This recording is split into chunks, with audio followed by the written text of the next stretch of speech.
মাশাআল্লাহ, ঠিক আছে। লালমনিরহাটের কারা দেখি, লালমনিরহাট।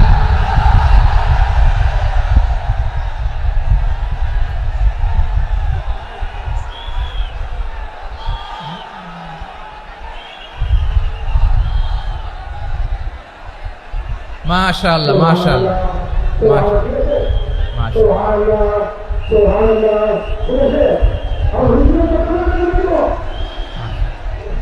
ঠিক আছে ঠিক আছে। আচ্ছা, এই রংপুর বিভাগের বাইরে থেকে অন্য জেলার কারা কারা আসছেন দেখি? তাও আছে অনেকে, মাশাআল্লাহ, ঠিক আছে ঠিক আছে। আজকের প্রোগ্রামে উপস্থিত আছেন প্রধান অতিথি হিসেবে অধ্যক্ষ আসাদুল হাবিব দুলু ভাই, সাংগঠনিক সম্পাদক বিএনপি, জাতীয় নির্বাহী কমিটির সভাপতি, জেলা বিএনপি লালমনিরহাট। বিশেষ অতিথি হিসেবে আমাদের অনেক ভাইরা এসছেন, সবাইকে শুকরিয়া জানাই। সভাপতিত্ব করছেন জনাব আব্দুল হাকিম। আইন শৃঙ্খলা বাহিনী, প্রশাসন, ভলান্টিয়ার্স, শুনেছি আমি প্রায় 5,000 ভলান্টিয়ার্স আপনারা নিয়োগ দিয়েছেন। আলহামদুলিল্লাহ আলহামদুলিল্লাহ, অনেক গোছালো প্রোগ্রাম। আমার প্রাণ ঢালা ভালোবাসা জানবেন, আমার হৃদয়ের গহীন থেকে ভালোবাসা নিবেন, শুভেচ্ছা জানবেন সবাই। ঠিক আছে ঠিক আছে। প্রিয় ভাইরা, আমরা আর কাল বিলম্ব না করে মূল আলোচনায় চলে যেতে চাই। আজকে যে টপিকের উপর আমি কথা বলবো, টপিকটা হচ্ছে peaceful coexistence and communal harmony, শান্তিপূর্ণ সহাবস্থান এবং সাম্প্রদায়িক সম্প্রীতি। আমাদের বাংলাদেশে সাম্প্রদায়িক সম্প্রীতি আছে না নাই? আবহমান কাল থেকে আমরা মুসলিম, হিন্দু, বৌদ্ধ, খ্রিস্টান, পাহাড়ি, নৃগোষ্ঠী মিলেমিশে একাকার, আমরা সবাই মিলে বাংলাদেশ। আওয়াজ করে বলেন ঠিক কিনা? আমাদের পারস্পরিক সম্প্রীতি, ভালোবাসা, সৌহার্দ্যপূর্ণ আচরণ, বোঝাপড়া, এটা বেশ মজবুত, বেশ মজবুত। তবে মাঝে মাঝে আমাদের এই সম্প্রীতির ভেতরে অনেকে ফাটল ধরাতে চায়। আমরা যে সুখে আছি, শান্তিতে আছি, এটা অনেকের ভালো লাগে না, ঠিক কিনা বলেন? আমাদের মধ্যে সাম্প্রদায়িক সম্প্রীতি, সৌহার্দ্যপূর্ণ আচরণ, ভালোবাসা, এটা আবহমান কাল ধরে আছে। তার প্রমাণ, আমরা তাফসিরুল মাহফিলের আয়োজন করলে আমাদের হিন্দু ভাইরা ডিস্টার্ব করে না, ঠিক কিনা? এবং আমি যদি বলি হাত তোলেন, হিন্দু ধর্মের কারা কারা এসেছেন, কত শত কত হাজার যে হাত উঠবে, আপনি অবাক হয়ে যাবেন। আমি চাচ্ছি না হাত উঠাতে। খুলনাতে সর্বশেষ যে আমি প্রোগ্রাম করে গেলাম, সেখানে কয়েকশো হিন্দু ভাই আসছে আমাদের আলোচনা শুনতে, আলহামদুলিল্লাহ। অনেক বৌদ্ধরা আসে, অনেক খ্রিস্টানরা আসে। এবার সফরেও অনেক হিন্দু ভাইরা আমার সাথে দেখা করেছে, তারা বলেছে হুজুর আমরা আপনার আলোচনা শুনি, আলহামদুলিল্লাহ বলেন। So it's our responsibility to present our religion to our non-Muslim brothers and sisters. আমাদের অমুসলিম ভাই বোনদের কাছে ইসলামের সৌন্দর্য তুলে ধরা, এটা আমাদের দায়িত্ব। We all are the ambassador of Islam. আমরা প্রত্যেকে দায়িত্বশীল, আমরা প্রত্যেকে এক একজন ইসলামের অ্যাম্বাসেডর, আলহামদুলিল্লাহ বলেন। এজন্য এমনভাবে দ্য বিউটি অফ ইসলাম, ইসলামের সৌন্দর্য আমাদেরকে ফুটিয়ে তুলতে হবে, যাতে করে নন মুসলিমরা শাহাদা পড়ে, কালিমা পড়ে মুসলমান হয়ে যায়। অনেক নন মুসলিম ভাই বোন আমাদের হাতে শাহাদা পড়ে, কালিমা পড়ে মুসলমান হয়েছে, অনেক। সো আমরা যেন ইসলামের বিউটিটাকে তুলে ধরতে পারি, এবং এই যে সম্প্রীতি, এটাকে যেন আমরা অটুট রাখতে পারি। আদতে আদতে বাংলাদেশের ইতিহাস বলে আমাদের দেশে কোনো দাঙ্গা নাই, আছে? লালমনিরহাটের ভাইয়েরা আওয়াজ করে বলেন, আমাদের দেশে হিন্দু মুসলিম দাঙ্গা আছে? আমরা ভাই ভাই, আওয়াজ করে বলুন তো, আমরা কি ভাই ভাই? কিন্তু কিছু দুষ্ট লোক আছে, তারা আমাদের সম্পর্কের মধ্যে ফাটল ধরাতে চায়, ঠিক কিনা বলেন? মাঝে মাঝে ঝগড়া লাগাতে চায়। দেখবেন পত্রপত্রিকায় দেখা যায় বিভিন্ন ধর্মীয় উপাসনালয়গুলোতে হামলা চালানো হয়, এগুলো রাজনৈতিক উদ্দেশ্য প্রণোদিত, এগুলোর সাথে ইসলামের কোনো সম্পর্ক নাই।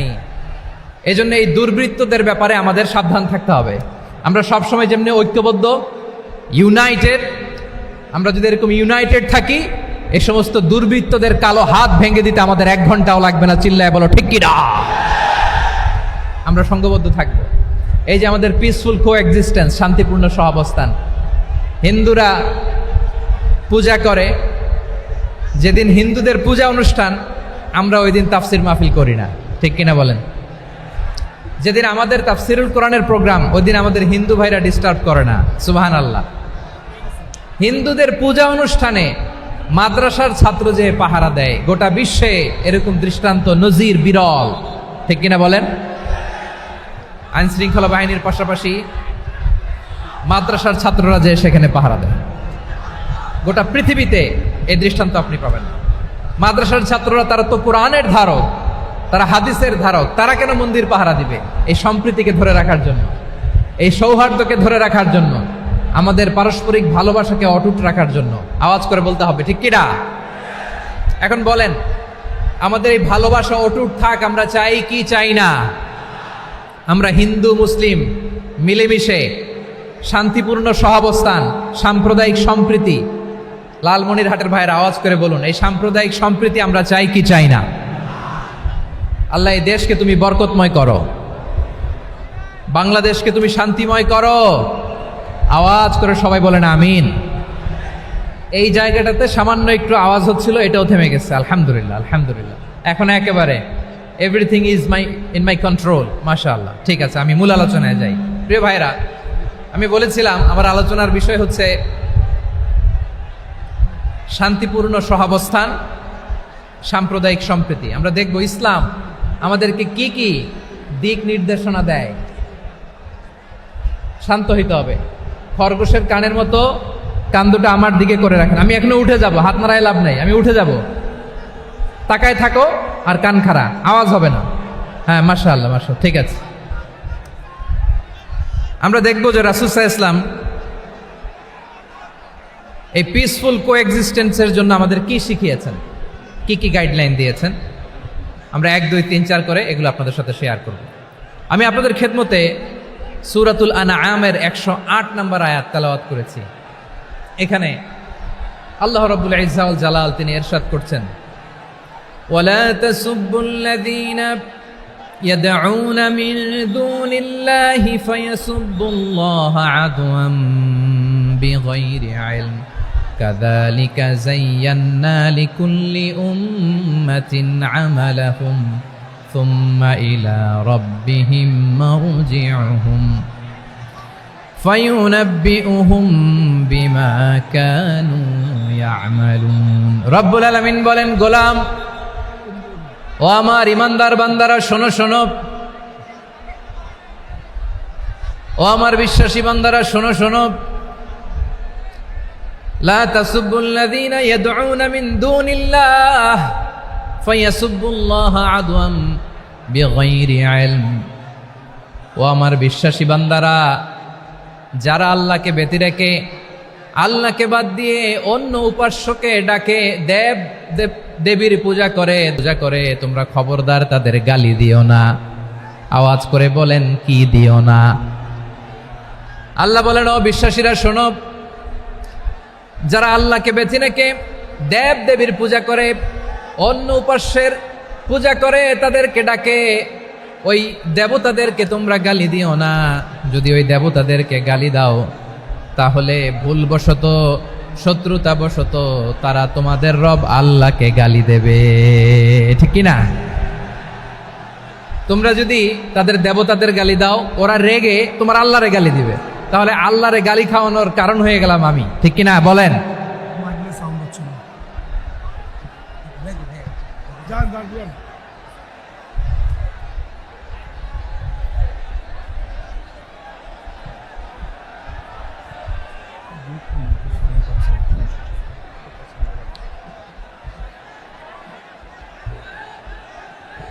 সম্মানিত ভাইয়েরা, এত বিশাল প্রোগ্রাম, মাইকের একটা সেটআপ থাকে, তারগুলো অনেক সময় নড়ে যায়, ধাক্কা ধাক্কিতে ডিসপ্লেস হয়, একটু ঝামেলা হবে।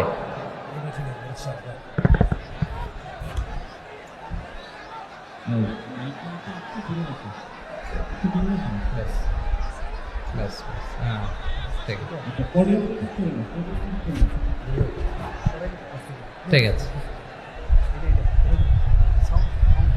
একটু একটু সমস্যা হবে মাঝে মাঝে। আপনারা শান্ত থাকলে, শান্ত থাকতে হবে। এইভাবে সাউন্ড নাই, এই নাই, এই বলতে বলতে আমার সময়ও নাই, উঠে যেতে হবে, এগুলো বোকামি। এই বিভাগীয় প্রোগ্রামগুলোতে যাই, চিৎকার চেঁচামেচি করে তোমরা আসো, সময় শেষ আমাকে উঠে যেতে হয়। আমরা তো বঞ্চিত হলাম। গুরুত্বপূর্ণ অনেক কথা শোনাবো তোমাদের, অনেক। প্রিয় ভাইরা, আপনারা শান্ত হয়ে বসুন, শান্ত হয়ে। রব্বুল আলামিন বলেন, খবরদার বিশ্বাসীরা, আল্লাহ ছাড়া যারা অন্যান্য উপাস্যদেরকে ডাকে, দেবতাদেরকে ডাকে, তাদেরকে তোমরা গালি দিও না।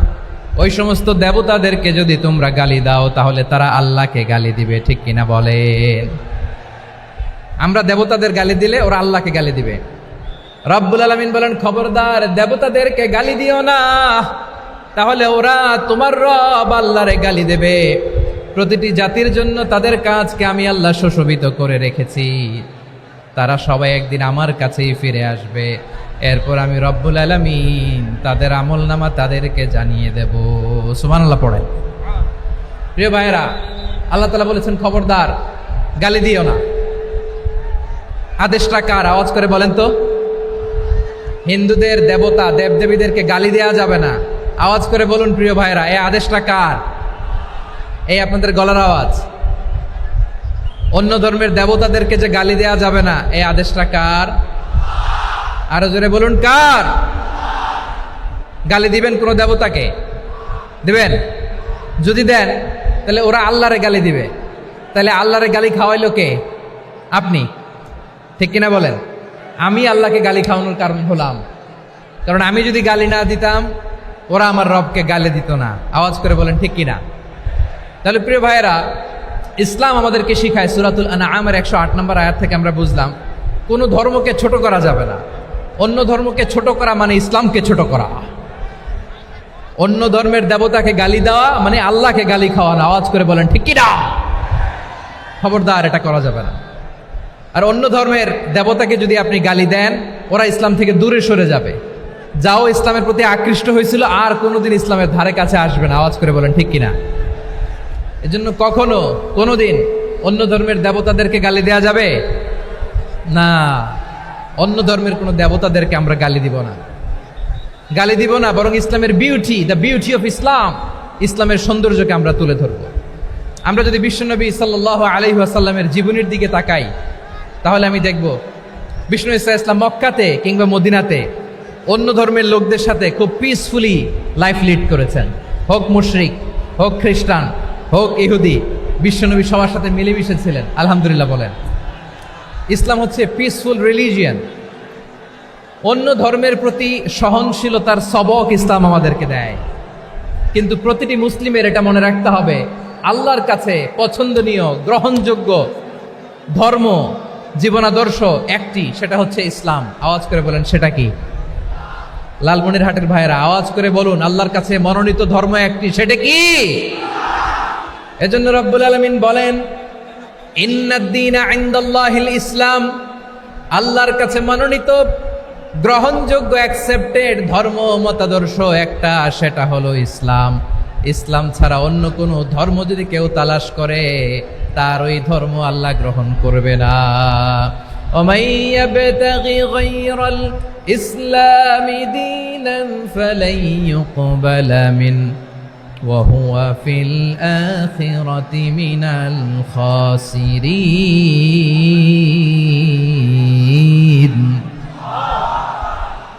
Whoever seek anything except Islam, that won't be accepted from him, and he will be loser in the day of judgment. কিয়ামতের দিন ইসলাম ছাড়া কেউ যদি অন্য কোনো ধর্ম তালাশ করেছে দুনিয়াতে, তার এই মতাদর্শ গ্রহণ করা হবে না। and he will be loser, সে হবে লুজার, ক্ষতিগ্রস্ত, হাই হাই কোম্পানির ম্যানেজার।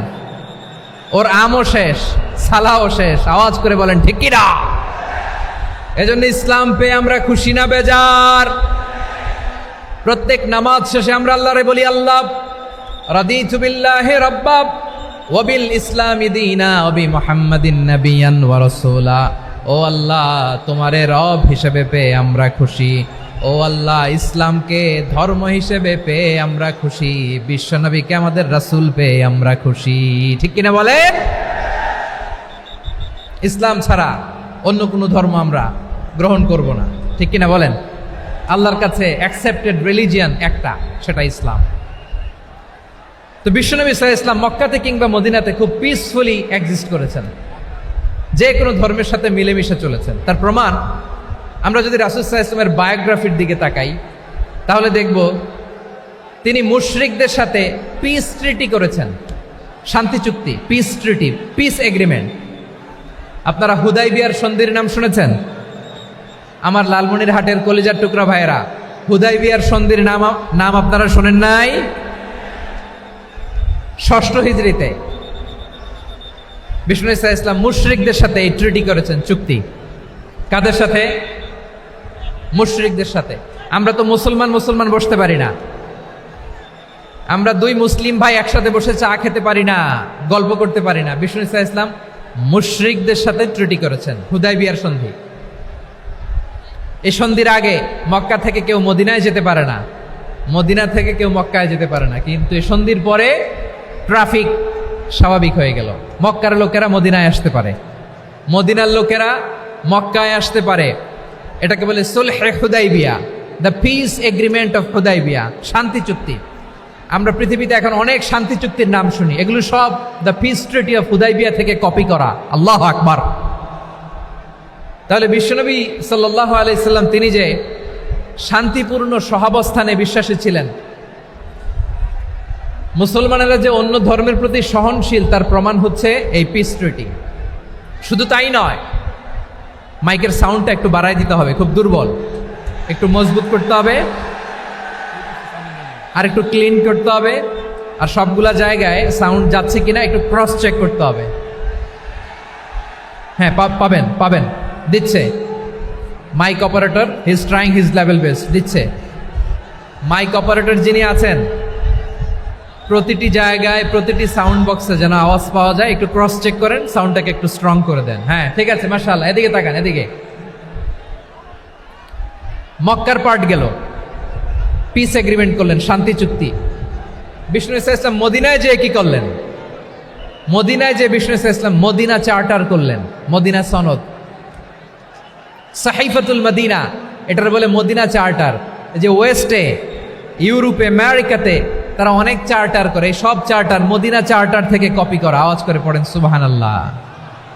বিষ্ণু ঈসা ইসলাম মদিনায় গেলেন, মদিনাতে মুসলিম, মুশরিক, ইয়াহুদি, এই 3 ধর্মের লোক মিলে সব স্টেক হোল্ডার যারা আছে সবাইকে নিয়ে বিষ্ণু ঈসা ইসলাম মদিনা চার্টার করলেন, মদিনা সনদ। পড়েন সুবহানাল্লাহ।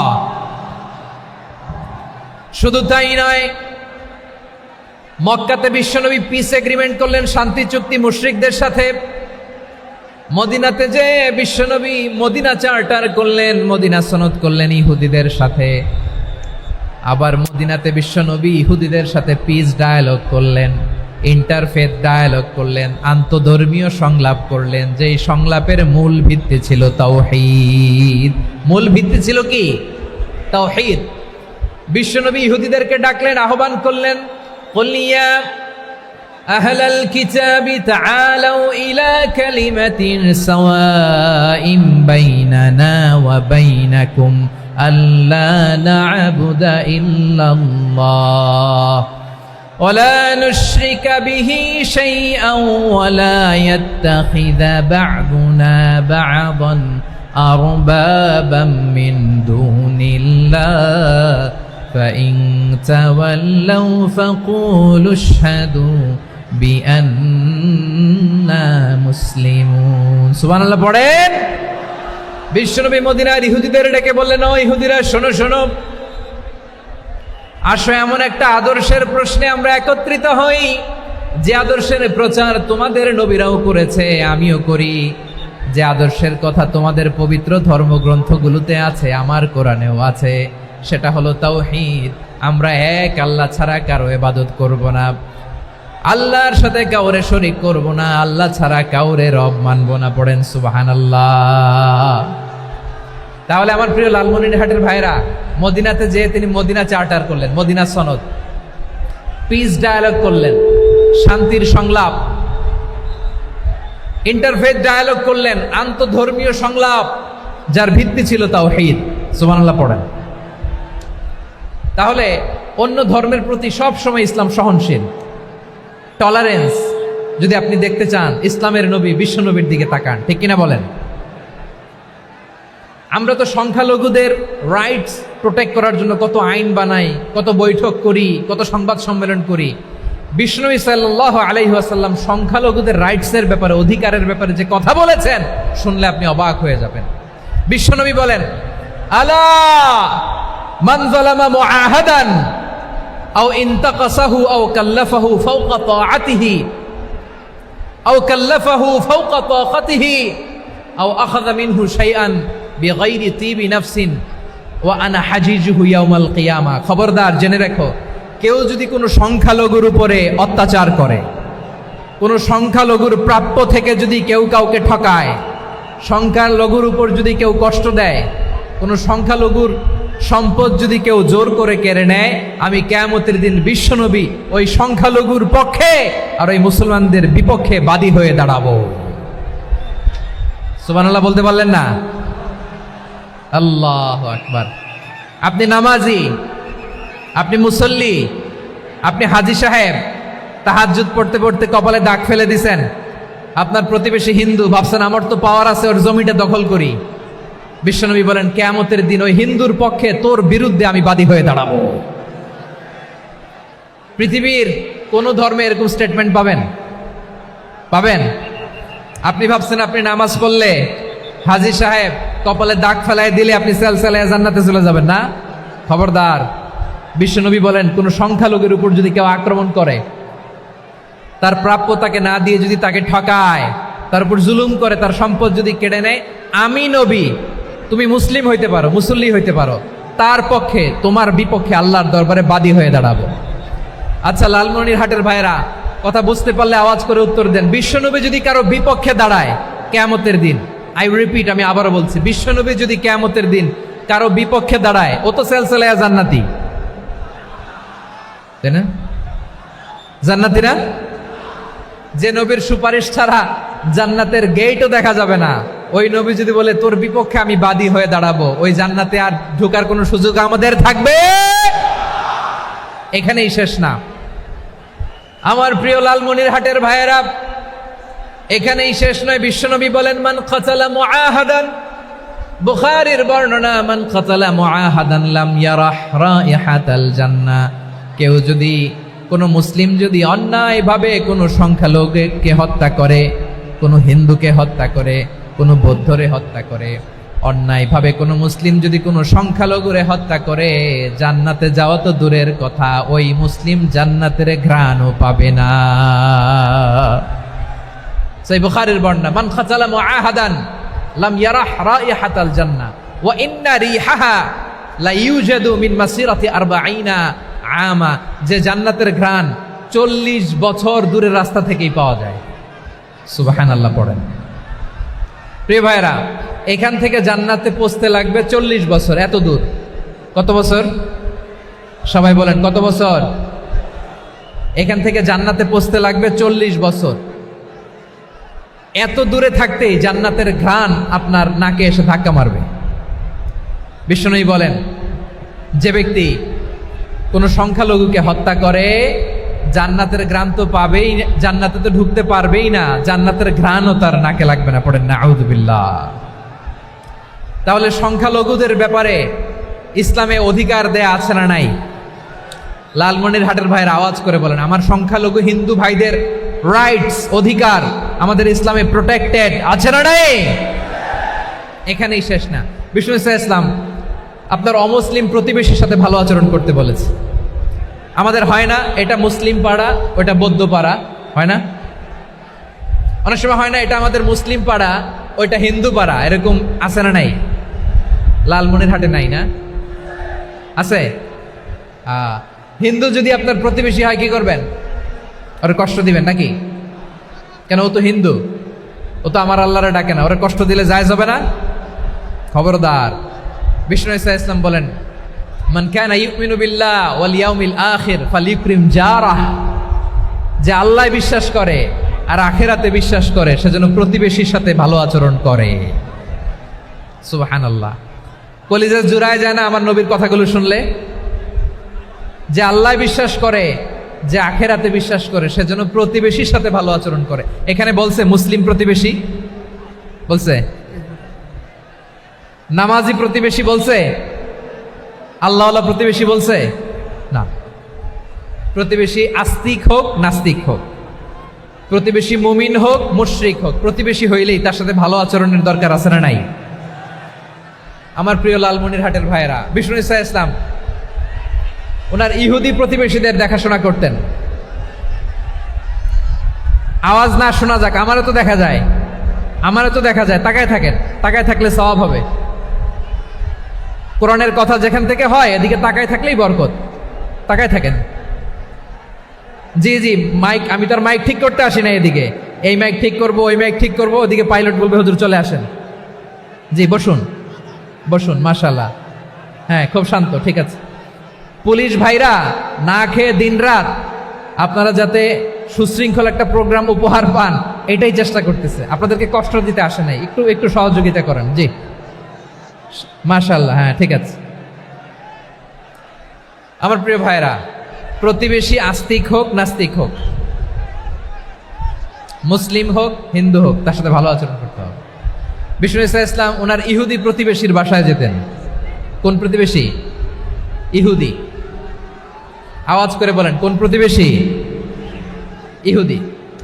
এক ইহুদি কিশোর বিষ্ণু ইসা ইসলামের খেদমত করতে, ইহুদি ছেলে আমার নবীর খেদমত করতো, তারা ছিল নবীর প্রতিবেশী। তো অনেক দিন হয় ইহুদি ছেলেটা আসে না। বিষ্ণুনবী খোঁজ দিলেন, ঘটনা কি? একটা ইহুদি ছেলে না আমার খেদমতে আসতো, ছেলেটা কই? খোঁজ নিয়ে জানলেন ছেলেটা অসুস্থ।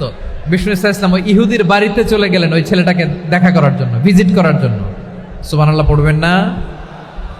গেলেন, যে দেখে ইহুদি ছেলেটা মুমূর্ষ, যান যান যায় যায় ভাব, বিছানায় পড়ে আছে, তার বাবা দাঁড়ানো।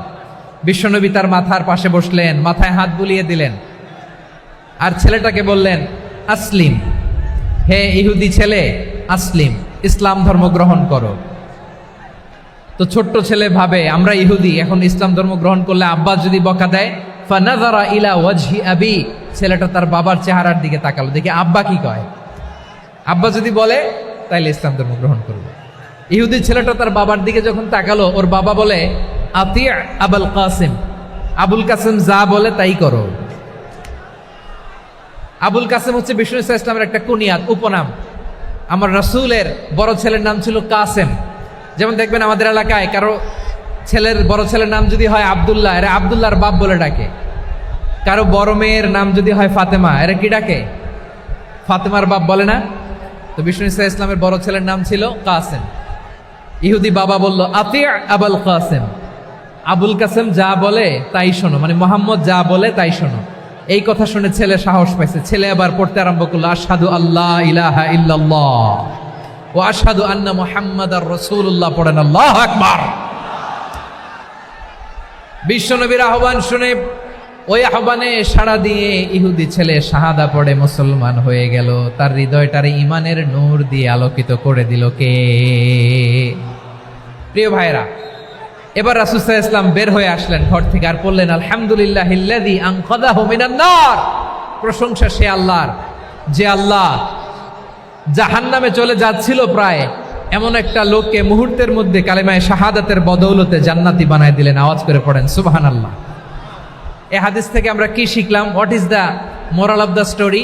এক নম্বর স্টোরি হলো, প্রতিবেশী ইহুদি হোক হিন্দু হোক, যাবেন, সুসম্পর্ক রাখবেন, উপহার দিবেন, বিপদে পাশে দাঁড়াবেন, তাইলেই তো আপনাদের প্রতি, মুসলমানদের প্রতি তারা আকৃষ্ট হবে, ঠিক কিনা বলেন?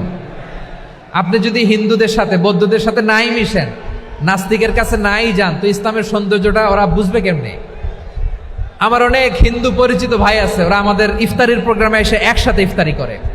অনেক মদখোর আমার সাথে বসে একসাথে ডিনার করে, হাফ প্যান্ট পরা, গলায় স্বর্ণের চেইন, হাতে স্বর্ণের ব্রেসলেট, আইসা আমার সাথে ডিনার করছে, আছে এরকম।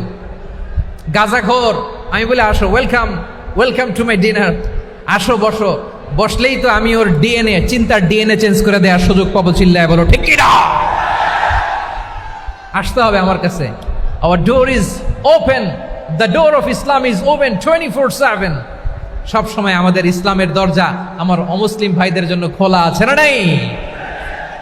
এই হাদিস থেকে দুইটা শিক্ষা। এক নম্বর শিক্ষা, প্রতিবেশী মুসলিম হোক অমুসলিম হোক, যান, অসুস্থ হইলে একটু আপেল নিয়ে যান, আঙ্গুর নিয়ে যান, কমলা নিয়ে যান, তাদের সাথে ভালো আচরণ করেন। ইসলামের বিউটি দেখে, সৌন্দর্য দেখে অবাক হবে, নসিব ভালো হলে কোনোদিন কালিমা পড়ে মুসলমান হয়ে যাবে। ঠিক কিনা বলেন? তাহলে অমুসলিমের সাথে ভালো সম্পর্ক। বিশ্বনবী ইহুদির বাড়িতে গেলেন, ইহুদির বাড়ি, আর আমার মুসলমান ভাই আমার কাফের বলে, এরকম আছে না নাই? মুসলিমরা দেখতে পারে না, সহ্য করতে পারে। বিশ্বনবী সাল্লাল্লাহু আলাইহি ওয়াসাল্লাম ইহুদির বাড়িতে গেলেন, এটা একটা শিক্ষা। আরেকটা শিক্ষা হলো, ভাইয়েরা ধাক্কা মারে এসে সামনে এসে কি লাভ? প্রোগ্রাম তো শেষ হচ্ছে, এখনই শেষ হচ্ছে। তো এই যে আমাদের বকশি ভাই ওয়াদা নিল, হাত তোলালো, মিম বলে এত কথা বলল, তো আমি জেলায় জেলায় যেয়ে খালি হাত নাড়াই তোমাদের জন্য নাকি? হ্যাঁ, হাত নাড়াই শুধু। এই ধাক্কাইতে ধাক্কাইতে এদিকে এসে হাত নাড়াইতেছে, হয়েছে তো, দেখলাম তো, ঠিক আছে, মাশাআল্লাহ, অনেক সুশৃঙ্খল, অন্যান্য যে কোনো জেলার জন্য সুশৃঙ্খল। আমার দিকে তাকাও, আমার দিকে তাকাও, ঠিক আছে। এই যে দাঁড়িয়ে আছে, একটা ছেলে নড়ে না, দেখছেন? মাশাআল্লাহ, মাশাআল্লাহ, মাশাআল্লাহ। হ্যাঁ, এইভাবেই। আর কয়েকটা মজাদার কথা আছে, শোনো। এই হাদিস থেকে আমাদের শিক্ষা হলো, আমার প্রতিবেশী যেই ধর্মের হোক আমি সম্পর্ক রাখবো। অসুস্থ হলে যাব, কি বলেন ভাইরা? যাবেন না? যাবেন না আপনারা? আচ্ছা, 2 নম্বর শিক্ষা হলো, বিষ্ণু ইসা ইসলামের খাদেম ছিল ইহুদি, এতদিন খেদমত করলো, একদিনও বিশ্বনবী ওরা কালিমার দাওয়াত দেয় নাই। কারণ কি? বিশ্বনবী একটা ভালো সময়ের অপেক্ষা করতেছিলেন, প্রপার টাইমিং। দায়ীর কাজ হচ্ছে দায়ী ইলাল্লাহ, সে হচ্ছে সুযোগ সন্ধানী। দায়ী সুযোগ খোঁজে, কখন দাওয়া দিলে ব্যাটে বলে হবে, ঝোপ বুঝে কোপ মারে, ঠিক কিনা বলেন? বিষ্ণু ইসলাম ভালো সময়ের অপেক্ষা করতেছিলেন, দেখি ভালো সময় আসুক আসুক আসুক আসুক। আস্তে আস্তে এমন সময় আসছে, ছেলে এবার মুমূর্ষ। অসুস্থ ব্যক্তির হৃদয় অত্যন্ত নরম থাকে, হসপিটালে যখন কেউ যায় তার হৃদয়টা বড্ড নরম থাকে, মৃত্যুর ভয়ে তার অন্তরটা নরম থাকে, ঠিক কিনা বলেন? এই প্রপার টাইমিং এর অপেক্ষা করতেছিলেন, যখনই টাইমিং পেয়েছেন দাওয়াত দিলেন, পড়ো লা ইলাহা ইল্লাল্লাহ, সুবহানাল্লাহ পড়েন সবাই। তাহলে ইসলাম অমুসলিম প্রতিবেশীর সাথে ভালো আচরণ করতে বলে। ইসলাম অমুসলিম মাতা পিতার সাথেও ভালো আচরণ করতে বলে। মাতা পিতা যদি অমুসলিম হয় তারা ফেলে দিতে পারবেন? পারবেন? আমার লালমনিরহাটের ভাইরা, অনেক হিন্দু ছেলে আমাদের হাতে শাহাদা পড়ে মুসলিম হয়, কিন্তু ওর মা মুসলমান হয় নাই, বাবাও হয় নাই, এরকম আছে না নাই? তো ও হয়েছে মুসলিম, মা বাপ হিন্দু, এখন মা বাপ কি বাদ? হ্যাঁ, মা বাপ বাদ দেয়া যাবে? যেই মা আপনার 9 মাস 8 মাস পেটে ধারণ করলো, আপনার মায়ের নার ছেঁড়া ধন, আপনি ওই মারে বাদ দিতে পারবেন? যে মায়ের বুকের তাজা দুধ খেয়ে আপনি আজকে বাড়ন্ত তাজা তরতাজা, ওই মারে বাদ দেয়া যাবে? মায়ের এক ধারে দুধের দাম, কাটিয়া গায়ের চাম, পাপোশ বানাইলে ঋণের শোধ হবে না, এমন দরদি ভাবে কেউ হবে না আমার মাহাগো। মায়ের এক ধারে দুধের দাম, কাটিয়া গায়ের চাম, পাপোশ বানাইলে ঋণের শোধ হবে না, এমন দরদি ভাবে কেউ হবে না আমার মাহাগো, ঠিক কিনা? মাকে তো বাদ দেয়া যায় না। وَقَضَى رَبُّكَ أَلَّا تَعْبُدُوا إِلَّا إِيَّاهُ وَبِالْوَالِدَيْنِ إِحْسَانًا। আল্লাহ বলে, অবধারিত 2টা ভার্ডিক্ট তোমাদের জন্য, এক আল্লাহর ইবাদত করবা আর মা বাবার প্রতি ইহসান করবা। আদেশটা কার? মা বাবার প্রতি ইহসান করতে হবে। আমার মা হিন্দু হোক ভালো আচরণ করতে হবে, বৌদ্ধ হোক ভালো আচরণ করতে হবে। আমার যে সমস্ত হিন্দু ভাইয়েরা মুসলিম হয়েছে, তোমাদের মা বাবা এখনো মুসলমান হয় নাই, তাদের সাথে ভালো আচরণ করতে হবে। আপনাদের খেদমত নিজে করতে হবে অথবা খেদমতের ব্যবস্থা করাই দিতে হবে। মান্থলি যে খরচ লাগে এটা দিতে হবে। আরে তুমি এখন মুসলিম, তোমার মা বাবা হিন্দু, এখনই তো সুযোগ ইসলামের সৌন্দর্য দেখানো। এখন মা বাবা যদি দেখে আরে এটা হিন্দু থাকতে তো বদমাইশ ছিল, বেয়াদব ছিল, কি এমন ধর্ম সে গ্রহণ করলো যেটা গ্রহণের সাথে সাথে সে পাল্টে গেল? কি এমন ধর্ম সে গ্রহণ করেছে যেটা তার জীবনকে আলোকিত করে দিয়েছে? নসিব ভালো হইলে তারাও কালিমা পড়ে মুসলমান হয়ে যাবে।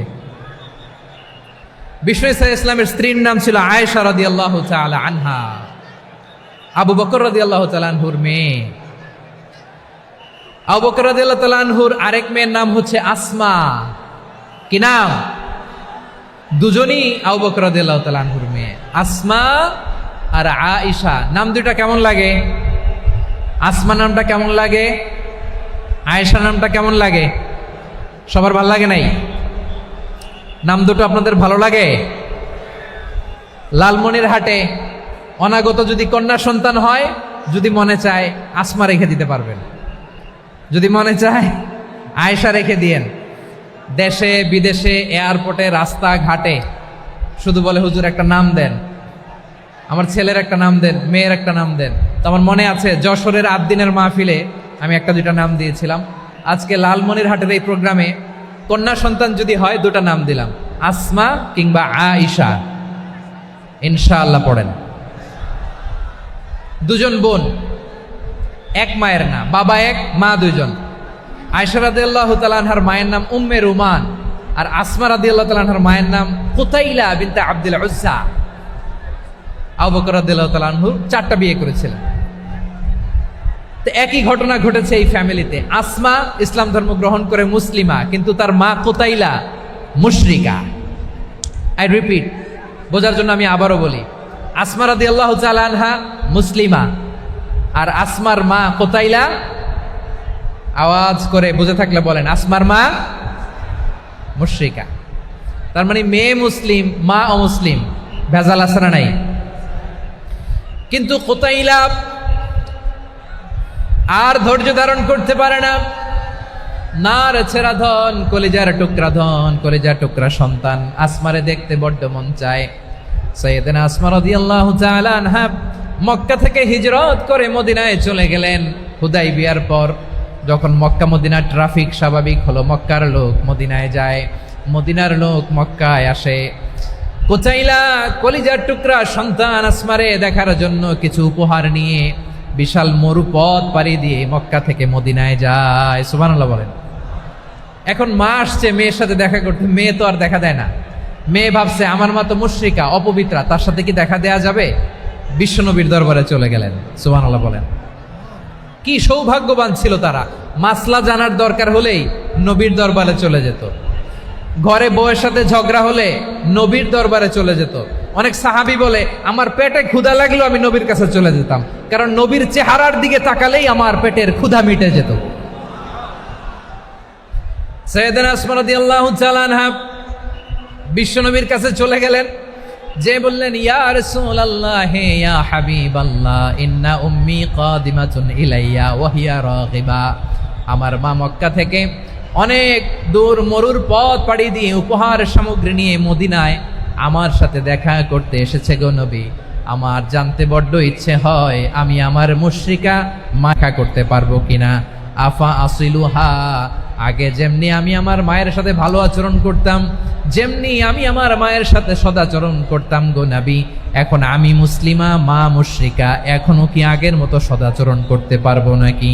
বিশ্বনবী বললেন নাম সিলিহা, হ্যাঁ রে আসমা, অবশ্যই অবশ্যই, আগে ঠিক যেমন তুমি তোমার মায়ের সাথে ভালো আচরণ করতে, এখনো তেমনি আগের মতো ভালো আচরণ করবা। আওয়াজ করে পড়েন সুবহানাল্লাহ। কি ইসলাম আমরা পেয়েছি! কত ব্রড মাইন্ডেড আমাদের ইসলাম, কত ওপেন মাইন্ডেড ইসলাম, কত ওপেন আপ করতে পারে, চিন্তা করতে পারেন। বিষ্ণু বললেন হ্যাঁ অবশ্যই, নাম সুলিহা, আগে যেমনি ভালো আচরণ করছো আসমা, এখন ওই রকমই করো, পারলে আরো বাড়াই করো। সুবহানাল্লাহ বলেন। তাহলে আমার যে হিন্দু ভাইয়েরা, হিন্দু বোনেরা, ইমানের বদৌলতে দৌলতে আপনি ধন্য হয়েছেন, আপনার আম্মা আব্বা এখনো মুসলমান হয় নাই, তাদের জন্য দোয়া করেন, তাদের জন্য দোয়া করেন, আল্লাহ যেন তাদেরকেও ইমানের দৌলত দান করে। আমরা সবাই পড়ি আমিন, আরো জোরে পড়েন আমিন। এখন বলেন, ইসলাম কি ন্যারো মাইন্ডেড রিলিজিয়ান না ব্রড মাইন্ডেড? লালমনিরহাটের যুবক ভাইরা আওয়াজ করো, ইসলাম কি ন্যারো মাইন্ডেড না ব্রড মাইন্ডেড?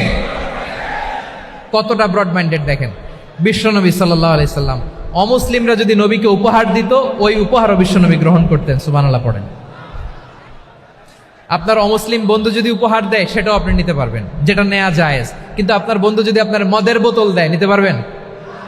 হ্যাঁ, মদের বোতল দিলে পারবেন না। আপনার বন্ধু যদি আপনার পর্ক দেয়, পর্ক, শুকরের গোশত মিশ্রিত কোনো খাবার, ওটা নিতে পারবেন না। হালাল যে কোনো জিনিস নিতে পারবেন। বিশ্বনবী সাল্লাল্লাহু আলাইহি ওয়াসাল্লাম অমুসলিমদের দেয়া হাদিয়া গ্রহণ করতেন। কেমন নবী ছিলেন? আমার নবীরে চিনে নেন, আমার নবীর অ্যাটিটিউড জেনে নেন। বিশ্বনবী সাল্লাল্লাহু আলাইহি ওয়াসাল্লাম যখন কোনো জনপদে যেতেন, 3টা অপশন নিয়ে যেতেন। প্রিয় ভাইয়ের, আওয়াজ করে বলতে হবে, কোনো জনপদে গেলে আমার নবীর অপশন থাকতো কয়টা? আমার মতো 3 আঙ্গুল উঁচু করে দেখান আর বলুন, আমার নবী কোনো জনপদে গেলে কয়টা অপশন নিয়ে যেতেন? 1 নাম্বার অপশন, আসলিম তাসলাম। নতুন এলাকায় গেলে বলতেন আসলিম তাসলাম, ইসলাম ধর্ম গ্রহণ করো, শান্তিতে থাকবা, আমার ভাই হয়ে যাবা, আমরা ভাই ভাই। ইসলাম মানো, আমরা ভাই ভাই। অপশন নাম্বার কত? 1। যদি বলে না ইসলাম মানবো না, ওকে, অপশন নাম্বার 2, মুসলিম হওয়ার দরকার নাই, লা ইকরাহা ফিদ্দিন, ইসলামে কোনো বাড়াবাড়ি নাই। খ্রিস্টান আছো থাকো, বৌদ্ধ আছো থাকো, ইহুদি থাকতে চাও থাকো, কিন্তু আমরা যেহেতু রিজিওনাল সুপার পাওয়ার, আমাদের আন্ডারে থাকো, ট্যাক্স দিয়া থাকো, এটার বলে জিজিয়া। আলেম যারা আছেন বুঝবেন, এটার আরবিতে কি বলে? জিজিয়া। You pay us the tax, we will give you the security. তোমরা ট্যাক্স দিবা, আমরা সিকিউরিটি দিব, আমাদের আওতায় থাকবা, কেউ তোমাদেরকে আক্রমণ করতে পারবে না, আমরা নিরাপত্তা দিব। সুবহানাল্লাহ বলেন। এটা অপশন নাম্বার কত? আচ্ছা, বুঝে থাকলে বলেন, 1 নাম্বার অপশন কি ছিল? ইসলাম। ইসলাম মানো, শান্তিতে থাকবা, ভাই ভাই, আমরা ভাই ভাই। অপশন নাম্বার 2, ট্যাক্স দাও, আমরা নিরাপত্তা দিব, মুসলিম হওয়া লাগবে না। এখন 1 নাম্বারও মানে না, 2 নাম্বারও মানে না, মুসলিম হবো না, ভালো, খ্রিস্টান থাকো, ট্যাক্স দাও, আমরা সিকিউরিটি দিব না, এইটাও মানি না। বিষ্ণু বলেন, তাহলে তলোয়ার আমাদের আর তোমাদের মাঝে ফয়সালা করবে। মুসলিমও হবা না, ট্যাক্স দিবা, নিরাপত্তা দিব, আমরা সুপার পাওয়ার, আমাদের আন্ডারে থাকবে, এইটাও না। তাহলে তোমাদেরকে তো আমরা বিশ্বাস করতে পারি না, কখন না কখন বিশ্বাসঘাতকতা করো, কার সাথে মিলে হাত মিলাও, তলোয়ার আমাদের মাঝে ফয়সালা করবে। তখন তিনি জেহাদের সশস্ত্র সংগ্রামের ঘোষণা দিতেন। সুবহানাল্লাহ পড়েন। দেখেন, পশ্চিমারা জেহাদকে এইভাবে চিত্রায়িত করে না। ওরা জেহাদ বলতে বুঝায় তলোয়ার, হাত কাটো, গলা কাটো, না, জেহাদ সশস্ত্র সংগ্রাম 3 নম্বরে। অধিকাংশ ক্ষেত্রেই বিশ্বনবীর সুন্দর আচরণ দেখে, আরে আমার নবীর যে নুরানি চেহারা, অনেকে তো কেবল সিরেফ চেহারাটা দেখেই কালিমা পড়ে মুসলমান হয়ে গিয়েছে। যারা মুসলিম হয় নাই, তারা তাদের ইসলামেই বলবৎ ছিল, ট্যাক্স দিয়ে ইসলামের আন্ডারে ছিল। যারা এটাও মানে নাই, ওইটাও মানে নাই, তাদের বিরুদ্ধে জেহাদ। বিষ্ণু ইসলাম 7ম হিজরিতে যখন খায়বার বিজয়ের পরে ইসলাম রিজিওনাল সুপার পাওয়ার হিসেবে আত্মপ্রকাশ করলো, বিশ্বনবী চিঠি লিখলেন অন্যান্য সুপার পাওয়ারের কাছে, রাষ্ট্রীয় চিঠি লেখে এক রাষ্ট্রপ্রধান আরেক রাষ্ট্রপ্রধানের কাছে। ঠিক কিনা বলেন? জানেন না আপনারা? এই যে 24-এর ছাত্র নাগরিক অভ্যুত্থানে, এই অভ্যুত্থান যখন শুরু হয়, আমি তখন সাউথ আফ্রিকাতে, একটা স্ট্যাটাস দিয়েছিলাম, কোটা নয়, গোটা দেশ সংস্কার করা লাগবে। শুধু বাংলাদেশ নয়, সারা বিশ্বের বাংলা ভাষাভাষী লোকেরা এই আন্দোলনের সাথে সমর্থন তারা করেছে, এটাকে সাপোর্ট করেছে, তারা সমর্থন দিয়েছে। আমাদের ইউনাইটেড আরব আমিরাতের বাংলাদেশি ভাইয়েরা, তারা সেখানে রাস্তায় নেমে এসেছিল, জানেন? ওইখানে ডেমনস্ট্রেশন করা যায় না, সেখানকার সরকার তাদেরকে যাবজ্জীবন দিয়েছিল। তখন আমাদের এই যে প্রধান উপদেষ্টা ডক্টর মোহাম্মদ ইউনূস সরাসরি G2G বলে, এটারে G2G, government to government, G2G, উনি চিঠি লিখলেন যে তাদেরকে, ইউর হাইনেস, হে সম্মানিত আমির, আপনি আমার এই চিঠির কারণে আমার সম্মানে এই 53 জন বাংলাদেশিকে মাফ করে দেন। এই চিঠির বদৌলতে বেকসুর খালাস পেয়ে গিয়েছিল আমাদের ভাইরা। জানেন না এই ঘটনা আপনারা? তাহলে গভর্নমেন্ট টু গভর্নমেন্ট চিঠি দেওয়া হয়। 7ম হিজরিতে বিষ্ণু ইসলাম সব সুপার পাওয়ারের কাছে চিঠি দিলেন, রোমান সম্রাটের কাছে, পারস্য অধিপতির কাছে, মিশরের অধিপতির কাছে, সবার কাছে চিঠি লিখলেন। চিঠির ভাষা ছিল এরকম, মিন মুহাম্মাদিন রাসূলিল্লাহ ইলা মুকাওকিস আযীমিল কিবত, মুহাম্মদ রাসূলুল্লাহর পক্ষ থেকে মিশরের বাদশার কাছে, আসলিম তাসলাম, ইসলাম মানো, শান্তিতে থাকবা, সালামুন আলা মান ইত্তাবা আল হুদা, শান্তি তার জন্য যে হেদায়েতের অনুসরণ করে। সুবহানাল্লাহ পড়েন। তো এই চিঠি অনেকে ভালোভাবে রিসিভ করেছে, অনেকে এই চিঠি পাওয়ার পরে নবীর কাছে আবার ইন রিটার্ন উপহার পাঠিয়েছে। কি পাঠিয়েছে? উপহার। মিশরের বাদশাহ মুকাউকেস তিনি বিশ্বনবীকে বিশাল এক উপহারের ডালি পাঠিয়েছেন। মিশরের বাদশাহ মুকাউকেস ছিলেন ধর্মে খ্রিস্টান। লালমনিরহাটের ভাইয়েরা আওয়াজ করে বলেন, মিশরের বাদশাহ ধর্মে কি ছিল? খ্রিস্টান। কি উপহার দিয়েছিল আমার নবীকে? শুনতে মনে চায়? আওয়াজ নাই লালমনিরহাটের গলায়, শুনতে মনে যায়? 1000 স্বর্ণ মুদ্রা, 1000 স্বর্ণ মুদ্রা। 2টা খ্রিস্টান দাসী, একজনের নাম মারিয়া বিনতে শামাউন আল কিবতিয়া, আরেকজনের নাম সিরিন বিনতে শামাউন আল কিবতিয়া। একজন খ্রিস্টান দাস 20 থান কাপড় জামা বানানোর জন্য, আমরা নবী যেন সেলাই করে জামা বানাতে পারে এজন্য 20 থান কাপড়, 20 থান ফাইন গার্মেন্ট। সুবহানাল্লাহ পড়বেন না? এরপরে একটা গাধা যেটার নাম ছিল উফাইর, আর একটা খচ্চর, এটার নাম ছিল দুলদুল। খচ্চর চিনেন? গাধা আর ঘোড়ার ক্রসিং এ যে প্রাণীটা দুনিয়াতে আসে ওটার খচ্চর বলে। তো এই যে সুপার পাওয়ার খ্রিস্টান বাদশার কাছে নবী চিঠি লিখলেন, ওই খ্রিস্টান বাদশাহ আমার নবীকে উপহার দিল। বিশ্বনবী এই উপহারগুলো সানন্দে গ্রহণ করেছেন। সুবহানাল্লাহ পড়বেন না? তাহলে অমুসলিম কেউ যদি আপনাকে উপহার দেয়, হালাল উপহার হলে আপনি গ্রহণ করতে পারবেন। অনুরূপভাবে পারস্যের বাদশাহ, রোম সম্রাট বিশ্বনবীকে উপহার পাঠিয়েছেন। আমার নবী সবগুলো উপহার গিফট গ্রহণ করেছেন। সুবহানাল্লাহ বলেন। তাহলে প্রিয় লালমনিরহাট আওয়াজ করে বলুন, ইসলাম কি ন্যারো মাইন্ডেড রিলিজিয়ন না ব্রড মাইন্ডেড? আম্মাজান আয়েশার কাছে মাসালা জানতে চায় মেয়েরা, হে আম্মাজান, অগ্নি উপাসকেরা তাদের ঈদের দিন নওরোজের সময় আমাদেরকে পাখি দেয়, নেওয়া যাবে? উনি বললেন, ওরা জবাই করে দিলে নেওয়া যাবে না, কিন্তু ওরা যদি ফলমূল এরকম খাবার দেয় এগুলো নেওয়া যাবে। তার মানে অমুসলিমদের দেয়া উপহার এটা গ্রহণ করা যায়। সুবহানাল্লাহ বলেন। শুধু তাই নয়, বিষ্ণু ঈসা ইসলাম অমুসলিমদের সাথে আর্থিক লেনদেনও করেছেন, ফিনান্সিয়াল ডিলিং করেছেন। অমুসলিমদের সাথে প্রয়োজনে আপনি ফিনান্সিয়াল ডিলিং করতে পারবেন। আমরা প্রায় দেখি বাজারের মিষ্টির দোকানগুলো আমার হিন্দু ভাইদের। লালমনিরহাটে মিষ্টির দোকান, দইয়ের দোকান কারা চালায়? হিন্দুরা চালায় না? তারপরে যে বারবার শপ, চুল কাটে যে নাপিত, অধিকাংশ নাপিতের দোকানে কারা? আমার হিন্দু ভাইরা। তা আপনি চুল কাটতে পারবেন কিনা? পারবেন কিনা বলেন? পারবেন। তার দোকান থেকে দই মিষ্টি কিনতে পারবেন কিনা? হ্যাঁ, আমার মুসলিম ভাইয়ের দোকান থাকলে ওইটারে আমি বেশি প্রায়োরিটি দিব, ঠিক কিনা? কিন্তু যদি তাদের সার্ভিস নিতে চান, প্রোডাক্ট নিতে চান, পারবেন। তার দলিল সহিহ বুখারী, আম্মা জান আয়েশা রাদিয়াল্লাহু তাআলা আনহা বলেন, ইশতারা রাসূলুল্লাহ সাল্লাল্লাহু আলাইহি ওয়াসাল্লাম মিন ইয়াহুদিয়িন তুআমান ওয়া রাহানাহু দিরআহু মিন হাদিদ। রাসূল সাল্লাল্লাহু আলাইহি ওয়াসাল্লাম এক ইহুদির কাছ থেকে, কার কাছ থেকে? সবাই বলে নাই কার কাছ থেকে? আমার নবী, পেয়ারা নবী এক ইহুদির কাছ থেকে জব কিনেছিল। জব, বার্লি, যেটা দিয়ে রুটি বানায়। ওই জবের দাম দেওয়া টাকা পয়সা নবীর কাছে ছিল না। ফলে নবী ওনার একটা পোশাককে মর্গেজ রেখেছিলেন, মর্গেজ, বন্ধক, যে এখন এটার দাম দিতে পারবো না, কয়েক কেজি বার্লি নিয়ে যাই আর বন্ধক হিসেবে আমার জামাটা রেখে গেলাম, যেদিন দাম দিব ওই দিন জামাটা ছুটায় নিয়ে যাব। সুবহানাল্লাহ পড়বেন না? বাকিতে নিছিলেন, বাকিতে। দিরআহু মিন হাদিদ, লোহার তৈরি বর্ম, মানে যুদ্ধের পোশাক, লোহা দিয়ে বানানো।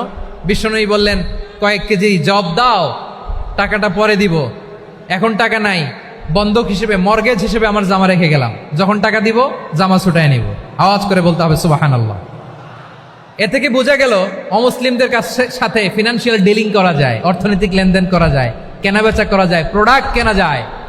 এমনকি আমাদের মসজিদে নববীতে বারান্দায় আপনার একটা অটোমেটিক ফ্লাইং আমব্রেলা দেখছেন?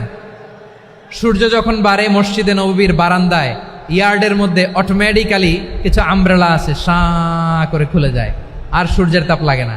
আবার সন্ধ্যাবেলায় এই আমব্রেলাগুলো ওরা ক্লোজ করে ফেলে, দেখেন নাই না? দেখছেন? এই মসজিদে নববীকে সর্বোচ্চ উন্নত মানের কনস্ট্রাকশন ইনফ্রাস্ট্রাকচারে ডেভেলপ করার জন্য কর্তৃপক্ষ কিছু অমুসলিম ইঞ্জিনিয়ারের ডিজাইনারের সহায়তা নিয়েছিল। সুবহানাল্লাহ বলেন। কোন দলিলের ভিত্তিতে? এই দলিলের ভিত্তিতে যে বিষ্ণু ঈসা ইসলাম অমুসলিমদের সাথেও লেনদেন করেছেন। আওয়াজ করে বলতে হবে আল্লাহু আকবার। শুধু তাই নয়, ইন কেস অফ ইমার্জেন্সি, প্রয়োজনে ইসলামের খাতিরে ইসলামকে সামনের দিকে এগিয়ে নিয়ে যাওয়ার জন্য অমুসলিমদের সাপোর্ট নেওয়া জায়েজ আছে। সুবহানাল্লাহ বলেন।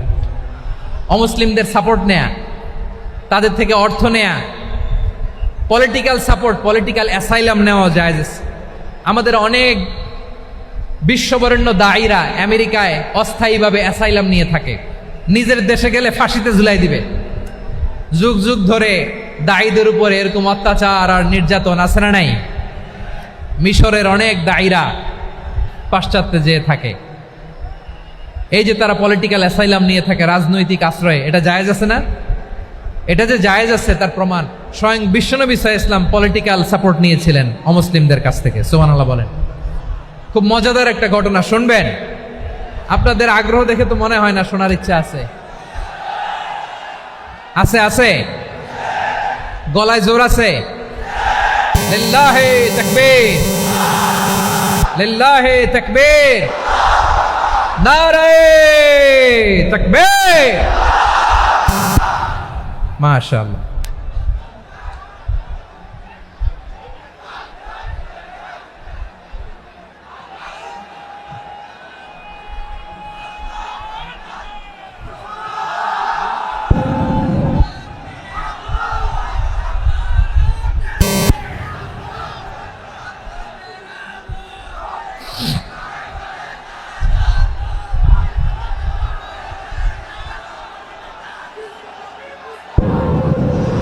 মাশাআল্লাহ মাশাআল্লাহ।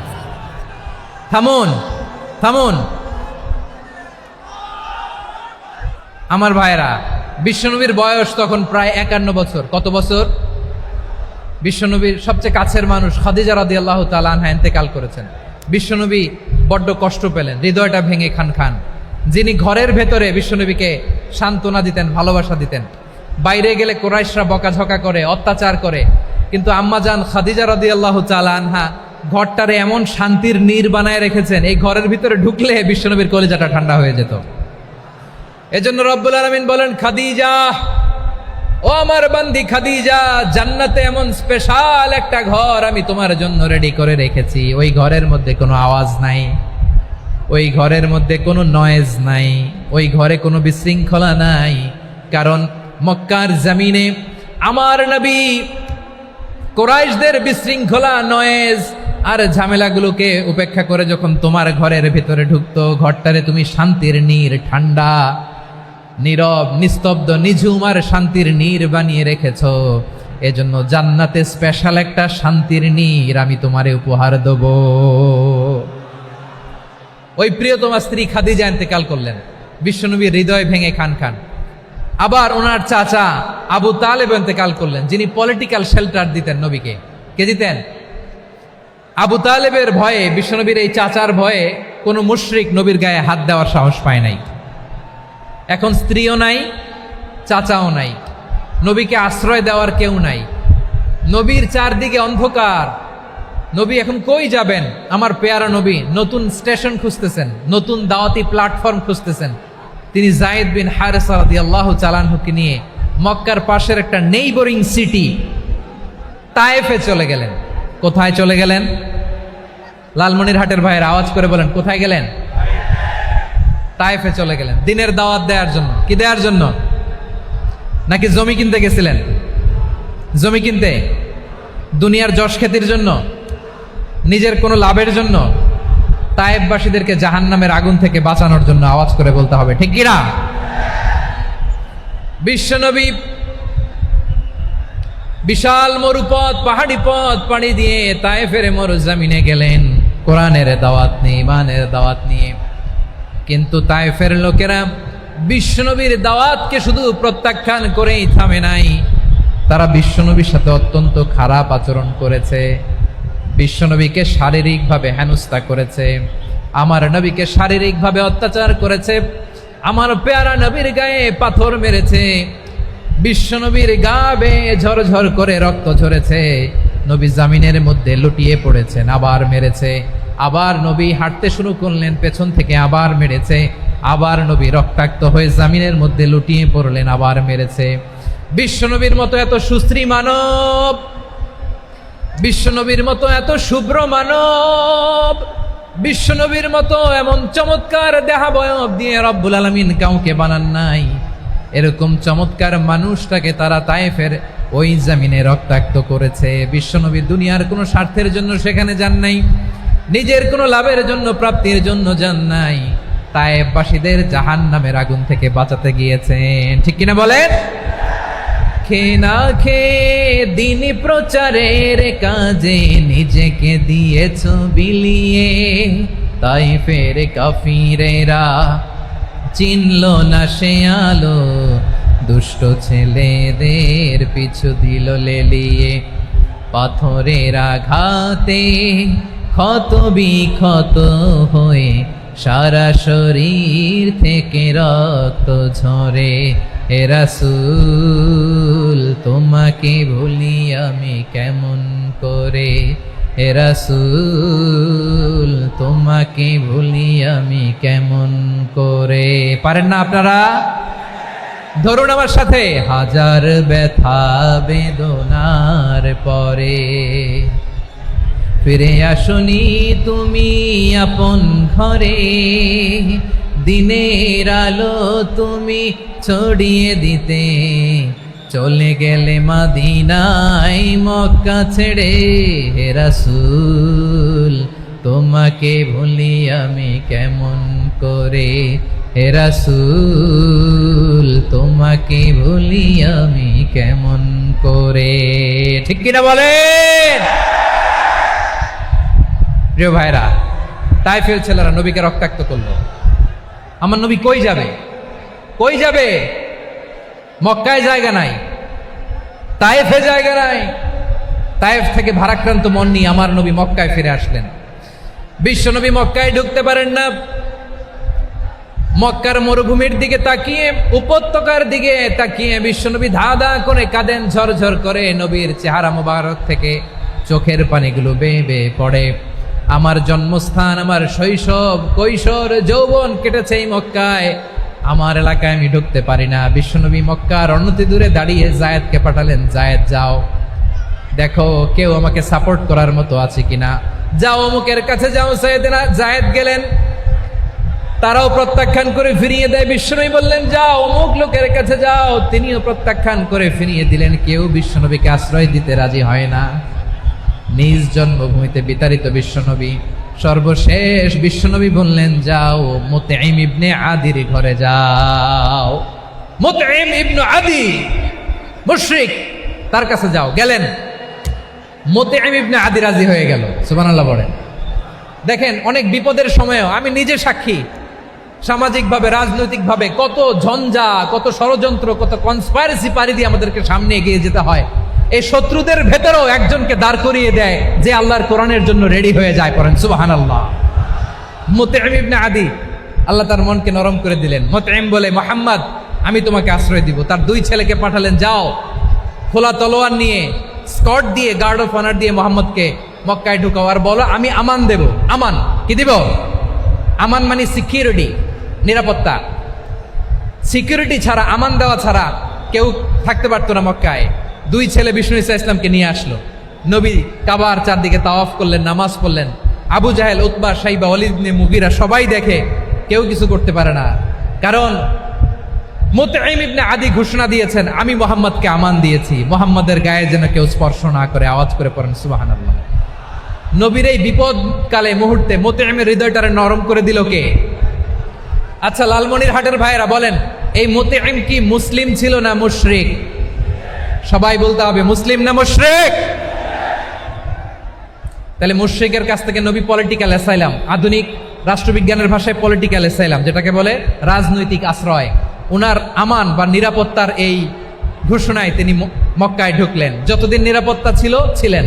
মুতঈম যখন মারা গেল, বিষ্ণু ইসলাম হিজরত করে মদিনায় চলে গেলেন। সুবহানাল্লাহ। কিন্তু মুতঈম যে বিশ্বনবীর উপকার করছে এটা বিশ্বনবী ভুলে নাই।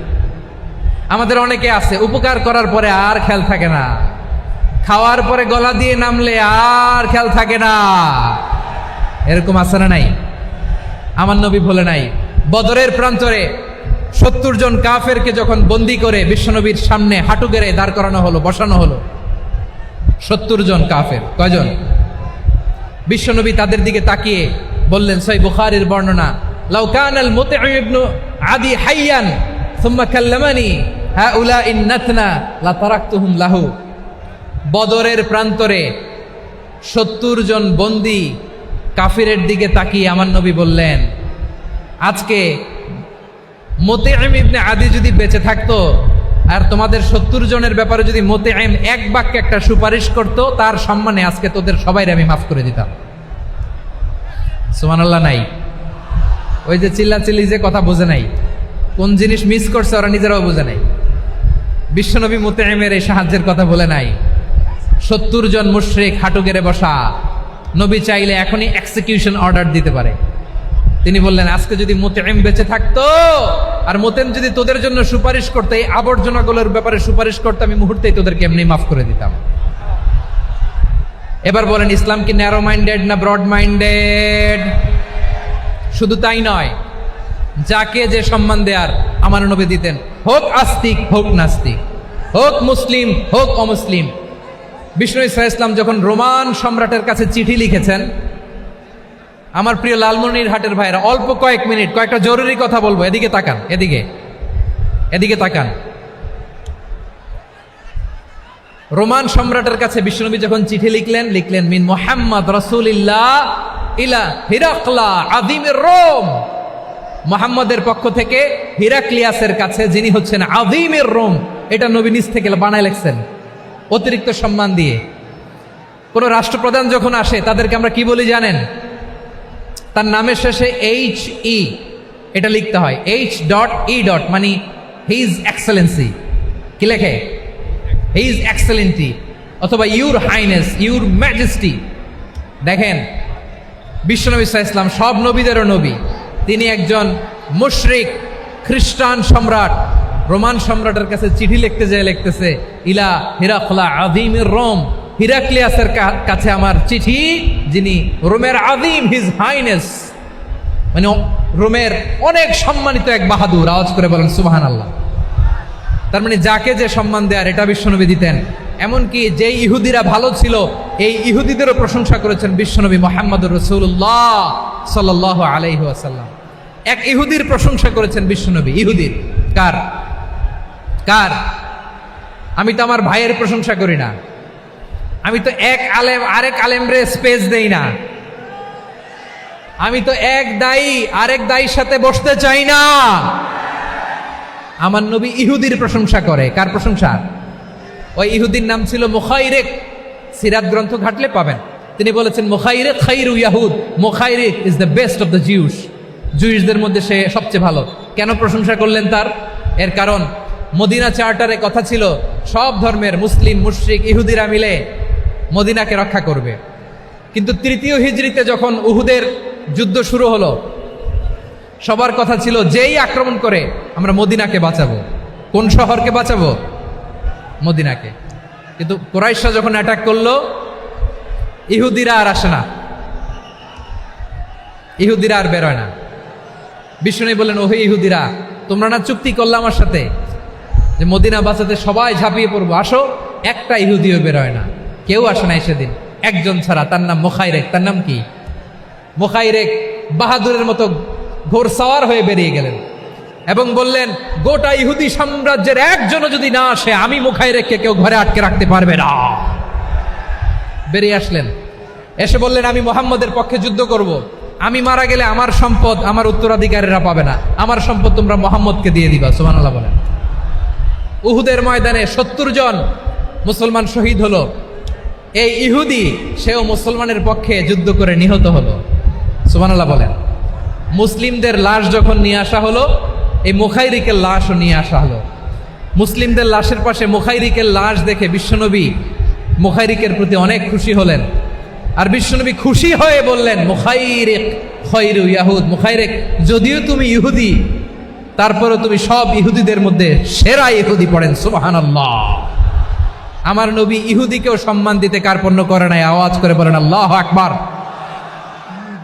প্রিয় ভাইরা, এবার সর্বশেষ আওয়াজ করে বলেন, ইসলাম কি ন্যারো মাইন্ডেড নাকি ব্রড মাইন্ডেড? সবাই বলেন ন্যারো মাইন্ডেড না ব্রড মাইন্ডেড? এজন্য অমুসলিম হইলেই তারা আমাদের শত্রু নয়। শত্রু কারা? এই লালমনিরহাটের ভাইয়েরা শোনেন, শত্রু কারা? যে সমস্ত অমুসলিম আমাদেরকে নিশ্চিহ্ন করে দিতে চায়, যে সমস্ত অমুসলিম আমাদের ভূখণ্ড থেকে আমাদেরকে তাড়িয়ে দিতে চায়, যে সমস্ত অমুসলিম আমার ধর্ম নিয়ে তুচ্ছতাচ্ছিল্য করে চিল্লায় বলেন ঠিক কিনা, তারা আমাদের শত্রু। সাধারণ অমুসলিমরা আমার শত্রু নয়। এই যে হিন্দুরা থাকে এরা আমার ভাই, বৌদ্ধরা আমার ভাই, খ্রিস্টানরা আমার ভাই, ইহুদিরা আমার ভাই। তারা দিনই ভাই নয়, তারা মায়ের পেটের ভাই নয়, তারা মানবিক দিক থেকে ভাই। ও মানুষ, আমিও মানুষ। ইসলাম মানুষকে সম্মান করে, চিল্লায় বলো ঠিক কিনা। যারা আমাদের অস্তিত্বকে নিশ্চিহ্ন করতে চায়, যারা আমাদের ভূখণ্ডকে দখল করতে চায়, যারা আমাদেরকে নিয়ে মকারি করে, ফান করে, টিটকারি করে, আমার ধর্ম নিয়ে খেলা করে, তাচ্ছিল্য করে, ওদের বিরুদ্ধে আমাদের জিহাদ। সাধারণ মুসলিম আমাদের শত্রু নয়। আপনি জানেন নিউ ইয়র্কে, আমি তো নিউ ইয়র্কে ছিলাম অনেকদিন, ওখানে ফিলিস্তিনিদের পক্ষে যখন আমরা মিছিল করেছি, অনেক ইহুদি আমাদের সাথে মিছিলে দাঁড়িয়েছে। কারণ ওরাও জানে এই ভূখণ্ড ফিলিস্তিনিদের ভূখণ্ড। আওয়াজ করে বলো লালমনিরহাট ঠিক কিনা। ইসরায়েলের রাজধানী খোদ তেল আবিবে অনেক ইহুদিরা বেঞ্জামিন নেতানিয়াহু তার বিরুদ্ধে মিছিল করেছে। তো তারা কি আমাদের শত্রু? না। অনেক খ্রিস্টান আমাদের সাথে আমাদের স্বার্থ রক্ষায় আমাদের পাশে দাঁড়িয়েছে। খেয়াল রাখবেন, হিন্দু আর হিন্দুত্ববাদ এক নয়, ইহুদি ধর্ম আর জায়নিজম এক নয়। জায়নিজমের বিরুদ্ধে আমাদের সংগ্রাম, আমাদের জেহাদ, চিল্লায় বলেন ঠিক কিনা। এই যে ফিলিস্তিনের ভাইয়েরা, তারা তাদের স্বাধীনতা সংগ্রামের জন্য লড়াই করছে, করে যাচ্ছে, আমরা এটাকে সমর্থন জানাই, চিল্লায় বলো ঠিক কিনা।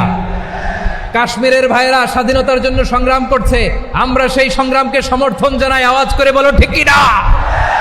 যারাই আমাদের ইসলামকে নিশ্চিহ্ন করতে চায় তাদের বিরুদ্ধে আমাদের সংগ্রাম, আওয়াজ করে বলতে হবে ঠিক কিনা।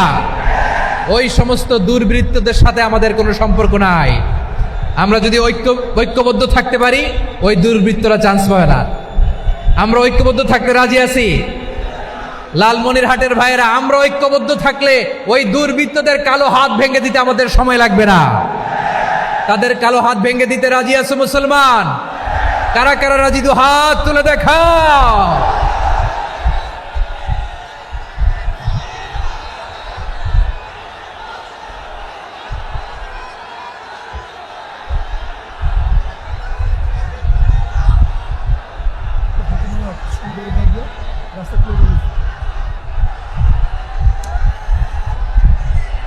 আমার প্রাণ প্রিয় লালমনিরহাটের ভাইয়েরা, শত্রু কাফের আর অশত্রু কাফেরের মধ্যে পার্থক্য আছে না নাই?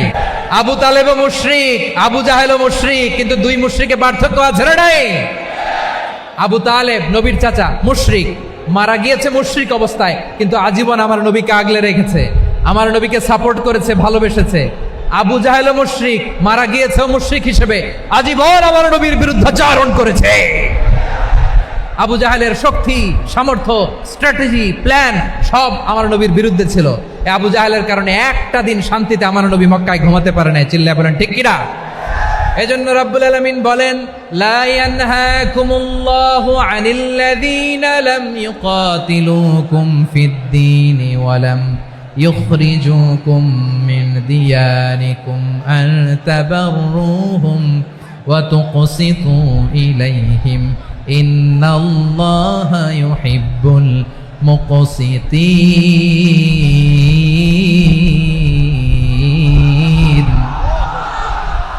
আল্লাহ বলে, গোলামেরা শোনো শোনো, যে সমস্ত অমুসলিম তোমাদের সাথে ধর্মযুদ্ধে লিপ্ত হয় না, তোমাদের বিরুদ্ধে যে সমস্ত অমুসলিম অস্ত্র ধরে না, যে সমস্ত অমুসলিম তোমাদেরকে তোমাদের জন্মস্থান থেকে, ভূখণ্ড থেকে তাড়িয়ে দেয় না, তাদের সাথে ভালো আচরণ করতে আমি আল্লাহ নিষেধ করি নাই।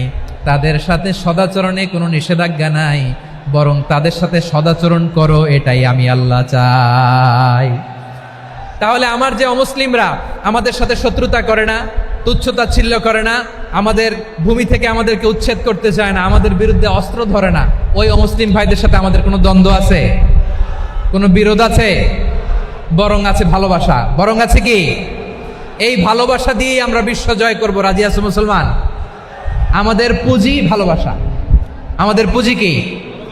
এবার আওয়াজ করে বলেন, আমার এই পুরো আলোচনা থেকে the religious coexistence, peaceful coexistence, শান্তিপূর্ণ সহাবস্থান, কমিউনাল হারমোনি, এই সাম্প্রদায়িক সম্প্রীতি, এই আলোচনা থেকে কি বুঝলেন? ইসলাম কি ন্যারো মাইন্ডেড না ব্রড মাইন্ডেড? এই ব্রড মাইন্ডেড হৃদয় নিয়ে ভালোবাসা দিয়ে আমরা বিশ্ব জয় করতে চাই। রাজি আছেন? আল্লাহ কবুল করুক। আমরা সবাই পড়ি আমিন। লালমনিরহাটের জেলা স্টেডিয়ামে আমার প্রিয় মায়েরা, বোনেরা, আপনাদের জন্য একটা হাদিস বলে শেষ করব। বিশ্বনবী বলেন, আমার মায়েরা খেয়াল করে শুনুন, বিশ্বনবী আপনাদের উদ্দেশ্য করে বলেন, আল মারআতু ইযা সাল্লাত খামসাহা ওয়া সামাত শাহরাহা হাফিজাত ফুরুজাহা আতাআত বা'লাহা ফালতাদখুল মিন আইয়ি আবওয়াবিল জান্নাতি শাআত।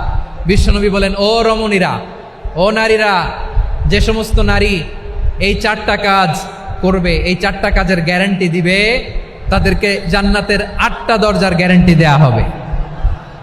কি 4টা কাজ? 1 নাম্বার, আল মারআতু ইযা সাল্লাত খামসাহা, যে নারী 5 ওয়াক্ত নামাজ পড়ে। কি করে? জেলা স্টেডিয়ামে অবস্থানরত আমার নারীরা, বোনেরা, বিশ্বনবী আপনাদেরকে 4টা কাজের কথা বলেছেন, খুব বেশি না। 4টা করলে 8 জান্নাতের দরজা সব খোলা। কোনটা দিয়ে যাবেন? যেটা দিয়ে মনে চায়। 1 নাম্বার 5 ওয়াক্ত নামাজ। আমার বোনেরা জোহরের নামাজ পড়তে পড়তে এটা আসরে নিয়ে যায়, আসর পড়তে পড়তে এটা মাগরিবে নিয়ে যায়। এরকম আসরা নাই? লালমনিরহাটে হয়তো নাই। আমার বোনেরা এটা করবেন না। ইন্নাস সালাতা কানাত আলাল মুমিনিনা কিতাবাম মাওকুতা, সময় মতো পড়বেন। সামাত শাহরা, রমাদানের রোজাগুলো রাখবেন। হাফিজাত ফুরুজাহা, যে নারী তার চরিত্রকে হেফাজত করে, তার প্রাইভেট হেফাজত করে, তার লজ্জাস্থান হেফাজত করে। ও মায়েরা, আপনার এই গর্ভ যে কত দামি আপনি জানেন না। আপনার এই গর্ভ থেকে জন্মাবে আগামীর সালাহুদ্দিন আল আইয়ুবী। আপনার গর্ভ থেকেই জন্মাবে ইমাম আল মাহদি আল মুনতাজার। আপনার পেট থেকে জন্মাবে আবু সাইদের মতো বীর সৈনিক। আপনার পেট থেকে জন্মাবে মুগ্ধের মতো বীর মুজাহিদ। আপনি জানেন না কে আসবে আপনার পেট থেকে। সময়টাকে কাজে লাগান, ইসলামকে বুঝেন, মানেন, আমাদের ইসলামিক লেকচারগুলো শোনেন। আমরা যে বার্তাগুলো, ইনস্ট্রাকশনগুলো, দিক নির্দেশনাগুলো আপনাদের খেদমতে রাখি, এগুলো মেনে চলুন। আপনিই পারেন আপনার ঘরটাকে জান্নাতের টুকরা বানাতে। একটা family, it's a very big institution and you are the MD, the managing director of this institution. চিল্লায় বলেন ঠিক কিনা? চাইলেই পারেন ঘরটারে জান্নাতের টুকরা বানাতে। 5 ওয়াক্ত সালাত, রমাদানের রোজা, নিজের চরিত্রের হেফাজত, ও আতাআত বা'লাহা, স্বামীর আনুগত্য। এটাতে অনেকে ভুল করে থাকে। হায় রে আমার বোনেরা, স্বামীর আনুগত্যকে এটা নিজের অপমান মনে করবেন না। আপনার স্বামী আপনার সবচেয়ে বড় গার্ডিয়ান, তিনি আপনার সবচেয়ে ভালো চায়। নারী কখনো গার্ডিয়ানশিপের বাইরে থাকতে পারে না। হয় আপনি বাবার গার্ডিয়ানশিপের ভেতরে, বাপ না থাকলে ভাই আপনার গার্ডিয়ান, ভাই না থাকলে চাচা গার্ডিয়ান, বিয়ের পরে আপনার স্বামী আপনার গার্ডিয়ান। শরিয়া সম্মত স্বামীর আদেশগুলো আপনি মেনে চলবেন, কিন্তু শরিয়া বিরুদ্ধ কোনো আদেশ মানতে আপনি বাধ্য নয়। আওয়াজ করে বলুন সবাই ঠিক কিনা? এই 4টা কাজ যদি কোনো নারী করে, বিশ্বনবী বলেন জান্নাতের 8টা দরজা খোলা। তোমার যেটা দিয়ে মনে চায় সেটা দিয়ে জান্নাতে তুমি এন্ট্রি নিতে পারবা। আমরা এখানে লালমনিরহাটের সোহরাওয়ার্দী ময়দানে আজকে যেমন একত্রিত হতে পারলাম, আল্লাহর জান্নাতেও যেন একত্রিত হতে পারে। আল্লাহ তুমি তৌফিক দান করো। আল্লাহ আমার এই কলিজার টুকরা যুবক ভাইদেরকে তুমি ওমরে ফারুকের মতো কবুল করো। জেলা স্টেডিয়ামে অবস্থানরত আমার মা বোনদেরকে তুমি ফাতেমার মতো, খাদিজার মতো কবুল করো। আমাদের কলিজার টুকরা সন্তানদেরকে তুমি সালাহুদ্দিন আল আইয়ুবীর মতো কবুল করো। এই যে ইসলামিক সোসাইটি লালমনিরহাটকে আল্লাহ তুমি কবুল করো। আল্লাহ যে কথাগুলো বললাম এগুলো প্রথমে আমাকে, আমার সব ভাইদেরকে আমল করার তৌফিক দান করো।